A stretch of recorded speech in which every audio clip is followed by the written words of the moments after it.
Let's jump right in. Imagine standing on the freezing, foggy shores of the Bering Sea 300 years ago. Suddenly, something massive moves near the surface. It's not a monster, but one of the gentlest creatures imaginable. This was the Steller's sea cow, a peaceful marine giant that humanity would tragically and swiftly wipe out. These relatives of modern manatees were absolutely huge, reaching almost 10 meters long and weighing nearly 10 tons. Their peaceful isolation shattered in 1741 when a brutal winter storm shipwrecked Vitus Bering's Russian expedition. Starving and desperate, a German naturalist named Georg Wilhelm Steller spotted these fearless giants drifting near the coast.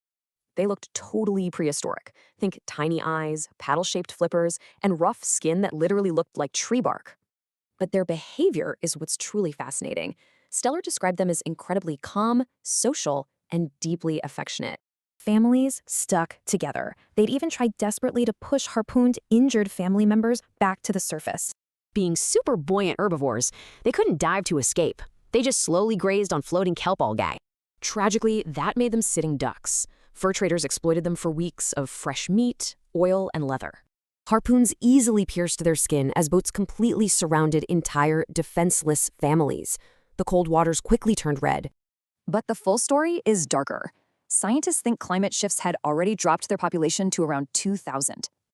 Below the surface, an ecological disaster was unfolding.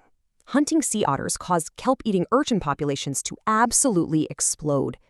So here's the crazy dual threat. These giants were being ruthlessly harpooned up top and starved down below.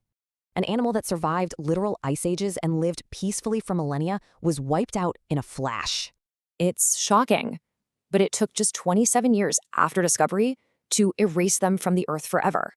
Today, nothing remains but museum bones and the haunting words of the man who unwittingly doomed them. Which leaves us wondering, are the most terrifying predators hiding in the ocean or standing on the shore?